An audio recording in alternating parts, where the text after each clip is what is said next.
I didn't really want to become one.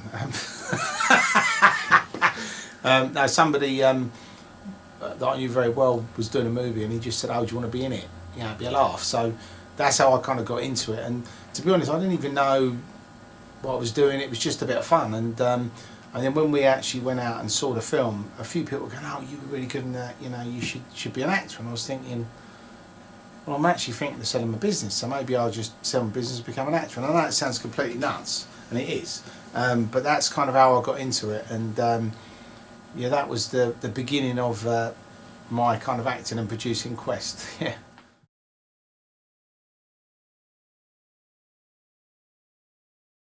Well, I mean, obviously, because he was dead, you couldn't really do a lot of research. But I did sort of contact people and meet people and ask them what he was like and all that sort of stuff.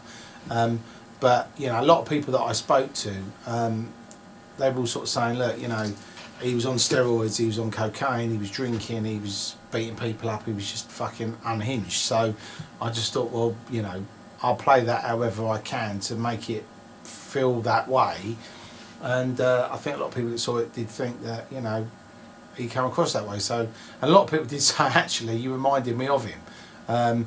Apart from his family, who said obviously that wasn't, you know, him. He wasn't like that at all. He was an angel.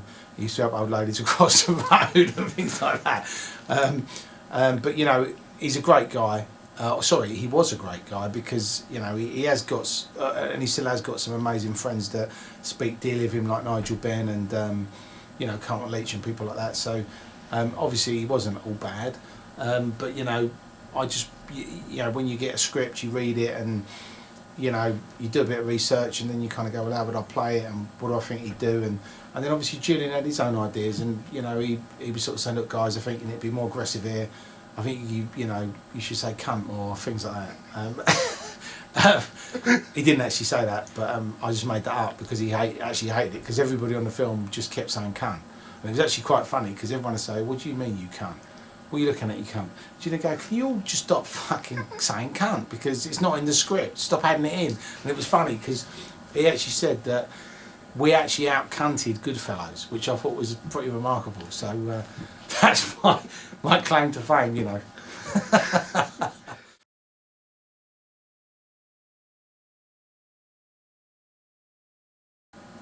It's just that it's funny. I mean, I think you kind of get a bit carried away. I mean, there's been a few times when we've been doing stuff and people have been hurt, you know what I mean? But it's not been because we were being, you know, like one in Rise of the Footsoldier, there was a scene where some football hooligans had to run at these other footballers, and they had to like jump over.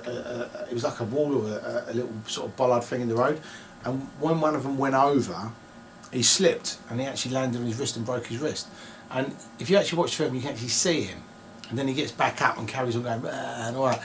And I had a phone call saying, oh, you know, one of your mates has done his wrist in, he's fell over and broke his wrist.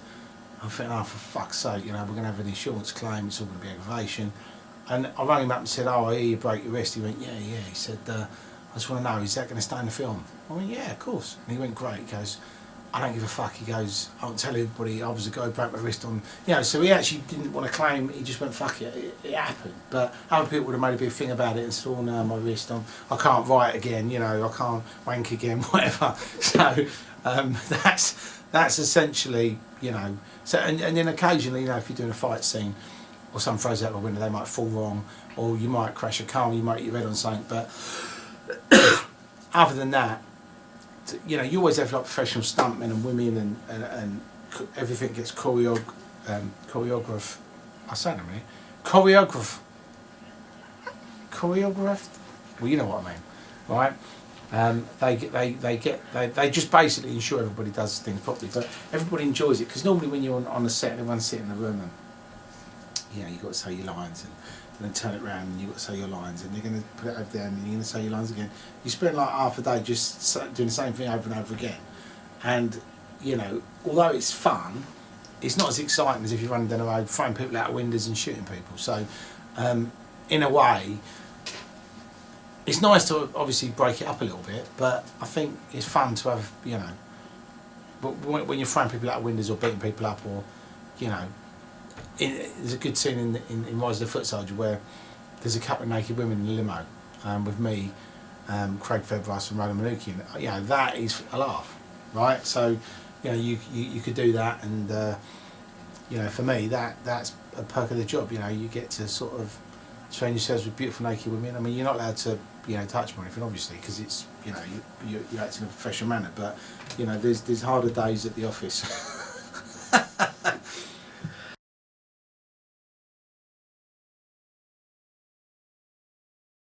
Yeah, it's good. I mean, you know, I think that it's very important.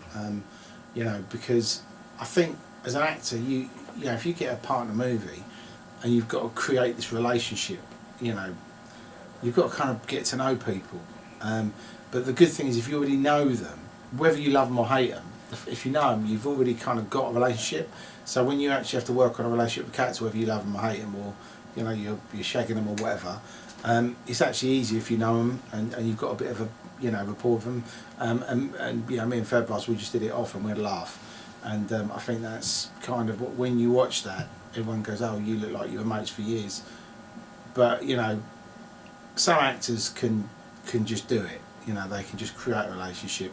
But I've just found personally that if you've already got one, then it just makes it a lot easier.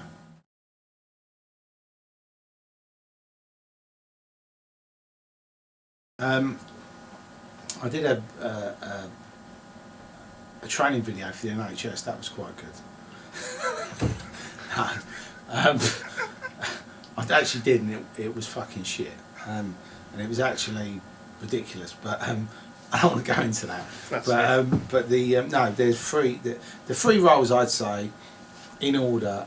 I say Tony Tucker purely because I played him twice, and you know, a lot of people know me for that, and a lot of people know that film, and it's their favourite film. So I say that's my number one purely because it's everyone else's favourite film. And it was fun doing it because I got to sort of put on a muscle suit, put on a load of weight, you know, go on a sunbed, wear a dodgy wig, you know, and you know, do things that I wouldn't necessarily do. My second favourite was Rolling with the Nines when I played a bent cop. That was a lot of fun, and that got BAFTA nominated, and I enjoyed that because obviously now we live in a very politically correct world where, you know, you can't say certain things, you can't do certain things. But what was nice about that film was there was no boundaries. You know, it was the way it was written was, you know, you're playing a corrupt, racist cop that steals drugs and fucking turns people over. And I don't know, I just think that, you know, you can play a nice guy or you can play, you know, the husband or whatever. But for me, I think you have more fun playing the bad guys or the nutters or the people that are corrupt, you know. And then the third thing that I've really enjoyed was Get Lucky, because I got to play with Craig Fedrice again. We played a couple of like sort of hoodlums, and but it was more of a comedy. So they're my sort of favourite three. I mean, you know, all the films I've done I've enjoyed. You know, Doghouse was funny because I got to dress up as a woman, and I went to training school. You know, that was a laugh. But I do enjoy. I enjoy all of it. You know, there wasn't any film I've done that I've not enjoyed. But I think if there was a top three, that'd be the So Rise of the Footsoldier, Rolling the Nines, Get Lucky.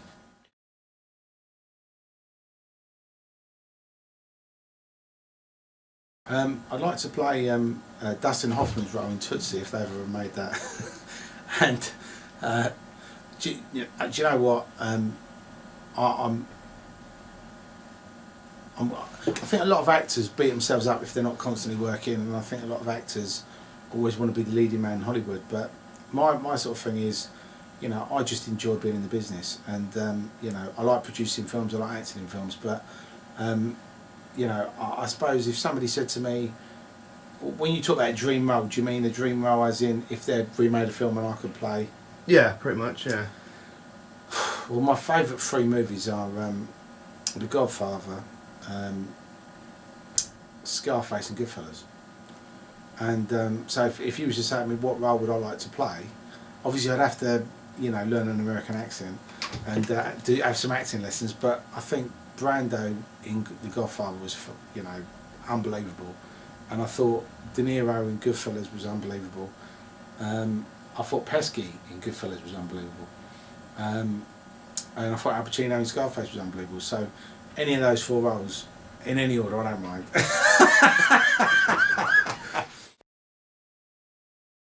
Yeah. There's Saving Santa comes out this Christmas. That's through the Weinstein Company, and that's been sold around the world. That's going to get a big release, a lot of heat because it's a children's animation, which is exciting. And we've got another film called Plastic. I've only got a small role in that, but I really was producing that. That was my kind of big. It's the biggest budget film we've made, and we produced that, and we're just about to do a deal with Paramount on that. So, we've done some. We've gone from doing these little sort of low budget films to sort of bigger budget films with big studios. So we're now sort of moving up the ladder, and they're the forthcoming projects. Then we've got a film that we're putting together about the Shah of Iran with Sir Ben Kingsley, and we're talking to a really famous Oscar-winning writer called Bill Nicholson about writing the script for that. And we've got a couple of Gillian Gilby's next film, 30 Feet of Dust. And we've got the LA job, so we've got a few things on the horizon.